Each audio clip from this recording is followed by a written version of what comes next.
வீடியோவில் என்ன பார்த்துட்ருக்கேன்னு பார்த்தீங்கன்னா திருச்செந்தூரில் கோயில் கடை வீடியோ பார்த்துட்ருக்கேன். அதில் வந்து இது மத்தியானம் கடை கோயில் கடையில் வந்து உள்ளே வந்து கணக்கெல்லாம் சாமி கொண்டாடி சொல்லிகிட்டு இருக்கு பார்த்துக்கோங்க. நாங்களும் கணக்கெல்லாம் கேட்டுட்டு உள்ளே ரொம்ப கூட்டமாக இருந்துச்சா, அதனால் வெளியில் சேர் கிடந்து நாங்கள் என் அண்ணன் எங்கள் வீட்டில் அவ்வளோ என் தம்பி எல்லாம் வந்து உட்காந்துட்டோம். அதுக்கப்புறம் வந்து பார்த்திங்கன்னா அங்கே பாதி கொடை நடந்துட்டு இருக்கும் போதே இங்கே வந்து பந்தி வைக்க ஆரம்பிச்சிருவோம். ஏன்னா நிறைய கூட்டம் இருக்குமா, அதை சமாளிக்கணுன்னா முதலே பந்தி வச்சா தான் முடியும் அப்படின்னு சொல்லிட்டு வச்சுருவோம் பார்த்துக்கோங்க. நான் எங்கள் வீட்டில் அவங்களாம் சொல்லிட்டோம் மெதுவாக போய் சாப்பிட, இல்லைன்னா ஒருத்தருக்கு பின்னாடி ஒருத்தர் போய் நின்றுக்கிட்டு இடிச்சுக்கிட்டு இருக்கணும், அதனால் நம்ம மெதுவாக சாப்பிட்லாம் அப்படின்னு சொல்லி வச்சு பார்த்துக்கோங்க. என்ன சாப்பாடு வச்சுருந்தோன்னு பார்த்தீங்கன்னா சாம்பார். இது வந்து என் தம்பி மாவா, அதுக்கப்புறம் என் தங்கச்சி மாவா எல்லாம் உட்காந்துருந்தாவோ.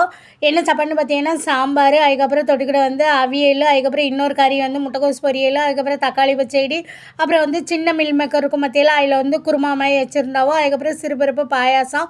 சாயங்காலம் வந்து பார்த்தீங்கன்னா ஒரு 6-6:30 வந்து நேமிஸ் எடுத்து வருவாவோ. அதனால் வீட்டில் போய் கொஞ்ச நேரம் ரெஸ்ட் எடுக்கும்னு சொல்லிட்டு சாப்பிட்டுட்டு வீட்டுக்கு போயிட்டா பார்த்துக்கோங்க. எங்கள் சேனலை சப்ஸ்கிரைப் பண்ணுங்கள் மக்களே.